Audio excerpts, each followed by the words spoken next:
Hello and good evening. এখন evening বললাম কারণ এখন আমি ব্লগটা বানাচ্ছি, প্রায় সন্ধে হয়ে এসছে। যাই হোক, সবাই কেমন আছো? আমি খুব ভালো আছি। রিসেন্টলি আমরা গিয়েছিলাম দীঘার তাজপুর। আর এই যে দেখা যাচ্ছে দীঘার নতুন জগন্নাথ মন্দির, যেটা স্টেশন থেকে নেমে রাস্তা দিয়ে পেরোনোর সময় দেখা যাচ্ছিল। বেশ ভালো মন্দিরটা, খুব সুন্দর করেছেন। আর এরপর আমরা গেছিলাম তাজপুরের স্যান্ড কোর্টইয়ার্ড, যেটা দেখানোর জন্য আমি এই ব্লগটা বানাচ্ছি। সেটা এই রিসর্টটা আমার পার্সোনালি রিসর্টটা খুব ভালো লেগেছে। আর পরিবেশ ভীষণ সুন্দর, গোছানো, আর ভীষণভাবে এনজয় করেছি আমরা। মোস্টলি এখানেই খুব ভালো এনজয় করেছি। এরপর আমরা গেছিলাম নিউ দীঘাতে, কিন্তু সবথেকে ভালো মুহূর্ত কাটিয়েছি আমরা এখানেই তাজপুরে। এটা বিচ থেকে খুব কাছে, খুব একটা ডিস্টেন্সে নয়। আর পুরোটা খুব সুন্দরভাবে সাজানো, সবার ব্যবহার ভীষণ ভালো। আর এই যে বাইরে এখানে দোলনা করা আছে, আমরা তো গিয়েই উঠে পড়েছি, যেটা স্বভাব। যাই হোক, এরপর এটা হচ্ছে ডাইনিং প্লেস।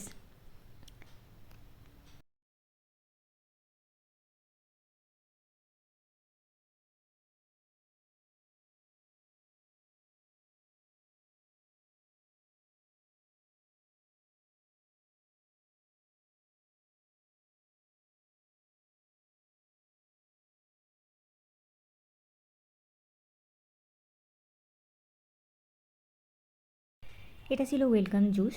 ভালোই ছিল জুসটা, ভীষণ গরম ছিল, রোদ ছিল, সেই জন্য আসার পর জুসটা খেয়ে বেশ রিফ্রেশ লাগছিল। আর তো এরপর রুমটা দেখিয়ে দিই। এটা ছিল এসি রুম। রুমগুলো ভীষণ নিট অ্যান্ড ক্লিন, সব কিছু বাথরুম থেকে শুরু করে ভীষণ পরিষ্কার ছিল, আমার খুব পছন্দ হয়েছে।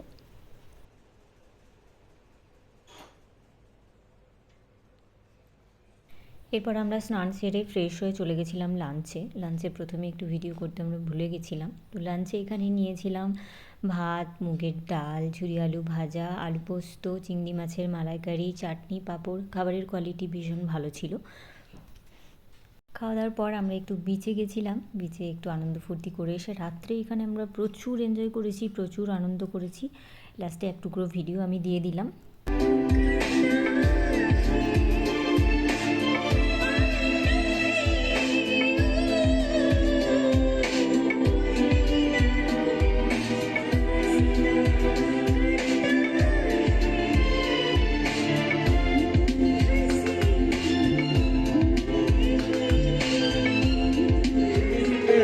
तुमको है बताना, हो धीरे धीरे से मेरी जिंदगी में आना, धीरे धीरे से दिल को चुराना।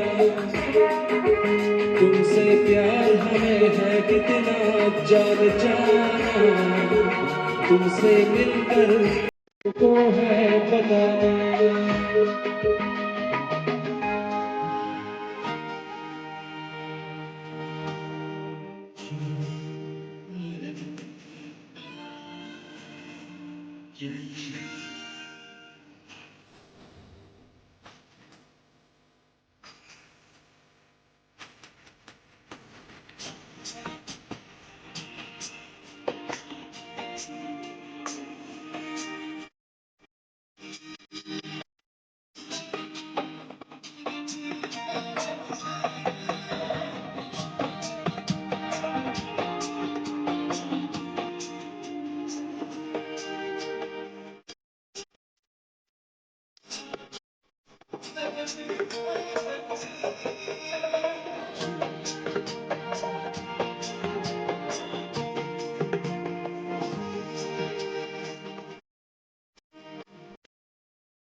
কত যে দূরে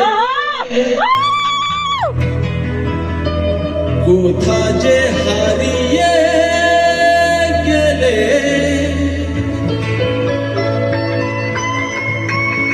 আমার জীবন হতে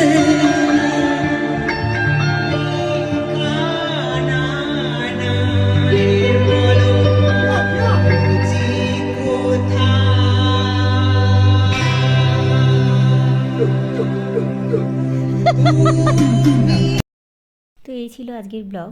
কেউ যদি এখানে ভিজিট করতে চাও অবশ্যই করো, ফ্যামিলি নিয়ে ফ্রেন্ডস নিয়ে ভীষণ মজা পাবে, ভীষণ আনন্দ করতে পারবে। আজকের ব্লগটা এখানেই শেষ করছি। সবাই খুব ভালো থেকো, সুস্থ থেকো, দেখা হচ্ছে নেক্সট ব্লগে। টাটা।